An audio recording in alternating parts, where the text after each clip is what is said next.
Kommuri gold buyers తాకట్లో ఉన్న బంగారం విడిపించి ఆ రోజు మార్కెట్ రేటు కట్టి మిగిలిన డబ్బు మీకే ఇస్తారు. Contact number 9247538993. నమస్కారం గురుగారు. నమస్కారం అమ్మా. గురుగారు, మనకి ఆలయాలు ఉంటాయి, ఆలయాలకి గోపురాలు కూడా ఉంటాయి కదా గురుగారు. దానికి అంటే గోపురానికి ఉన్న అర్థం ఏంటంటారు? మంచిది.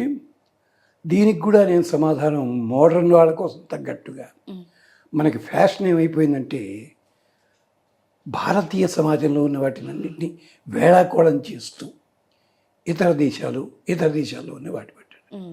మరి చర్చి కట్టినప్పుడు పైన ఏదో క్రెస్ట్ లాంటిది పెడతారు. దేనికోసం? మసీదు ఉంది కదా, కట్టేయండి, స్లాబ్ వేసేయండి.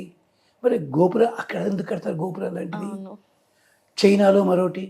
మరి వాటికేమో మాటలు ఒప్పుకుంటారు, మందాని మాత్రం గోపురాలు ఎందుకంటే పల్లెక అవసరం ఏంటండి? గోపురం నిలబడితే ఇల్లు కట్టుకోకూడదు కదా, ఎందుకంటే అర్థం తెలుసుకోకుండా మాట్లాడితే అనర్థం వస్తుంది. ఎంచేతంటే పెద్దలు ఏం చెప్పారంటే, పెద్దలు కాదు పురాణాల్లో ఉన్నది, అగ్నౌ తిష్టతి విపురాణం.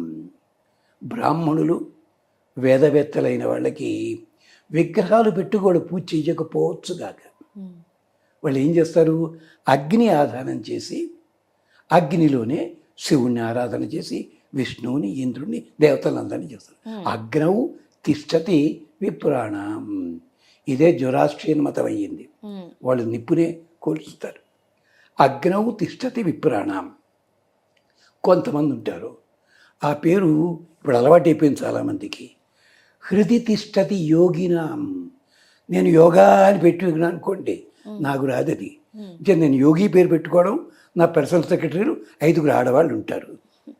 ఏకాంత సేవ చేయడానికి కాంతలే కావాలి. ఇదే యోగా అంటేను.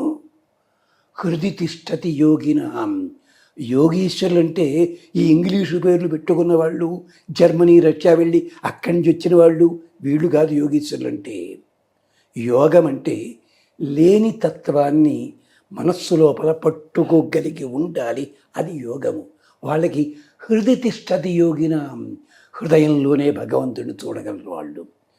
మనవాళ్ళు కూర్చుంటారు, అలా కూర్చుంటేనండి చల్లటి గాలి వేస్తుంటే ఎంత బాగా ఉందో. నువ్వు యోగాలో కూర్చున్నావంటే పక్కని కడప బాంబు పేలినా నీ కళ్ళు తెరవకూడదు. కరెంటు పోయిందండి, ఏసీ పోయినట్టు, మరి ఇంకెందుగా యోగా? తగిలేసిన యోగా. అలాంటి యోగా సర్కస్ కంపెనీలో ఏనుక్కుందండి. ఎందుకంటే అంత బాడీ ఉంటుందా? చిన్న స్టూల్ మీద నిలబడుతుంది, స్టూల్ విరగదు, మనం ఎక్కితే విరిగిపోతుంది. దానికి వచ్చింది యోగా. క్షమించాలి. యోగేశ్వరుడు అంటే బయట సంబంధం లేకుండా హృదయంలో ఉండాలి. హృదయ తిష్టతి యోగినాం. ఇక మూడోది సర్వత్ర సమదర్శినాం. అన్నీ ఒకలా చూడగలిగేవాడికి భగవంతుని ఎక్కడని చూస్తాడు. తుకారాం రొట్టె తిందామని కూర్చున్నాడు, ఓ కుక్క వచ్చి రొట్టె పట్టుకుపోతుంది. మనవాడు వెనకాల పరిగెత్తాడు, కర్ర పట్టుకుని కాదు, నేతికిని పుచ్చుకుని. ఏమయ్యో నెయ్యి వేసుకో, గొంతు కట్టడం పడుతుందో ఏమిటో అంటే కుక్క లోపల కూడా పాండురంగాన్ని చూశాడు ఆయన. సర్వత్ర సమదర్శినాం. కానీ మనం అంత గొప్పవాళ్ళం కాదు కదా. అందుకని మనలాంటి వాళ్ళ కోసం ప్రతిమాసు అప్రబుద్ధానాం.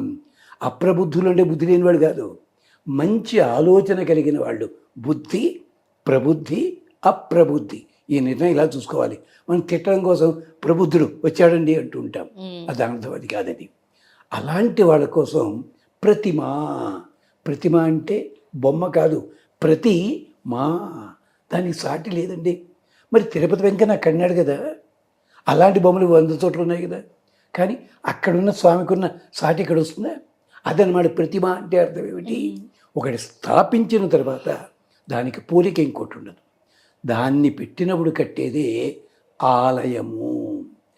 ఆలయం అది నాశనం అయిపోయేదాకా ఉంటుందని ఆలయము.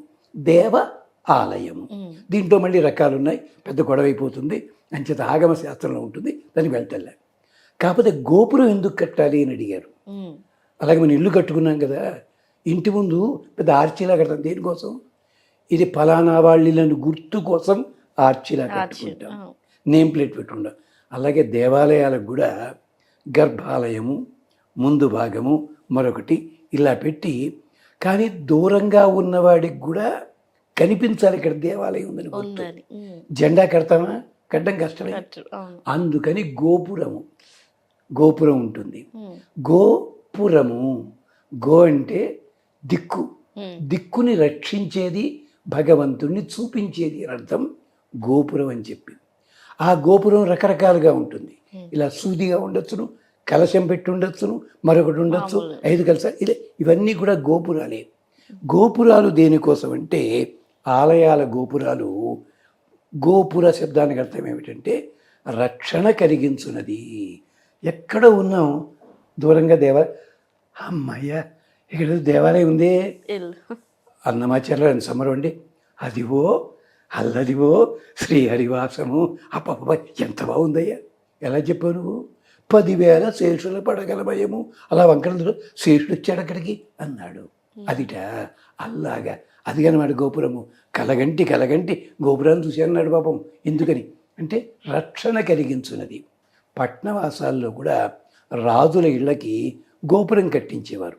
దేనికంటే ఇక్కడ రక్షకుడున్నాడు అని గుర్తు పెట్టడానికి. కానీ ఆగమ శాస్త్రం ప్రకారము గోపురానికి అర్థం ఏమిటి? గోప్యతే శూరై ఇది గోపురం. ఎవరైతే శూరులైన వాళ్ళ చేత రక్షించబడుతుందో దాని పేరు గోపురము. అందుకనే పట్టణాల్లో టవర్లు కడతారు ప్రత్యేకించి.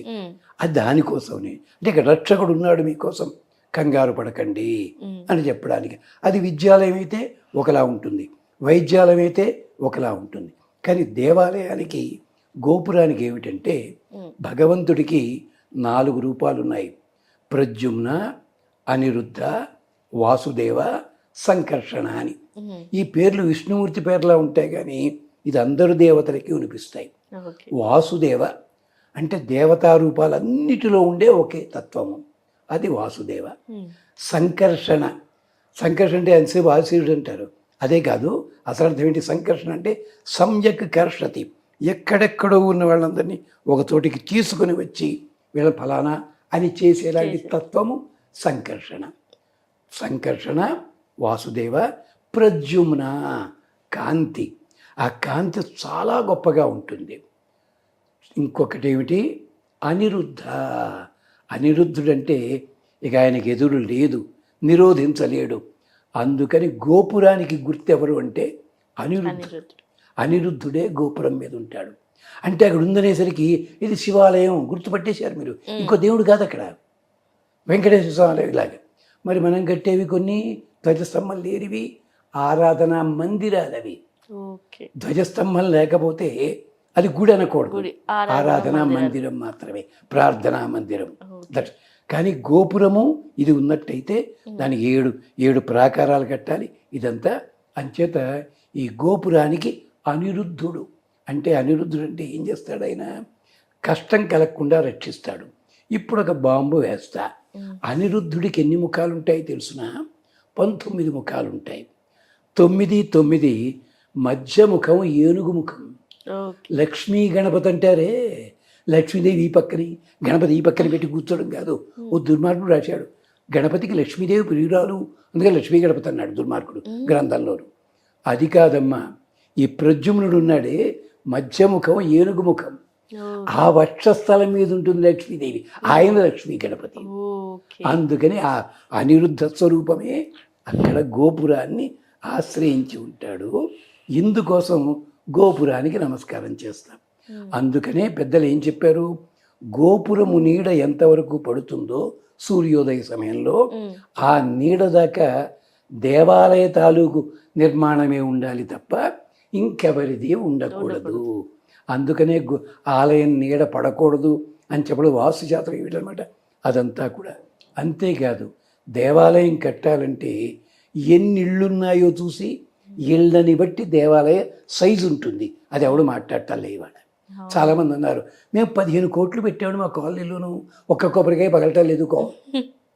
15 కోట్లు కట్టావు కదే, మరి చెట్టు కింద నూకాలమ్మకి 200 కొబ్బరికాయలు బోగుతున్నాయి. ఆడ గుడుందే, తేడా ఉంటుంది. ఇది ఆగమశాస్త్రం చెప్పింది. ఉండే వాతావరణాన్ని బట్టి, జనాల సంఖ్యని బట్టి ఎంత ఎత్తుండాలి గోపురము, ఎంత వెడల్పులో కట్టాలి, ఎన్ని ఆవరణలు కట్టాలి, గోపురం ఎలా ఉండాలి, ఆ విగ్రహం సైజు ఎంత ఉండాలి, ఇది కూడా నేను 150 అడుగులు పెట్టేస్తాను అన్నాను మీద మీ కాలనీ డబ్బులు ఉండొచ్చు, 150 అడుగులు పెట్టడానికి వీల్లేదు. మన కాలనీలో ఆ ప్రాంతంలో ఎంతమంది జనం ఉన్నారో చూసుకుని మరీ చేయాలి. ఇది ఆగమ శాస్త్రం చెప్పింది.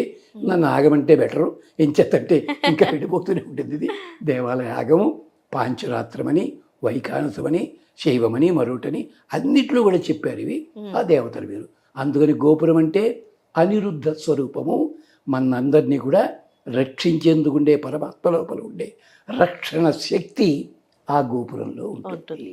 ఓకే గురుగారు, చాలా చక్కగా తెలియజేశారు. ధన్యవాదాలు.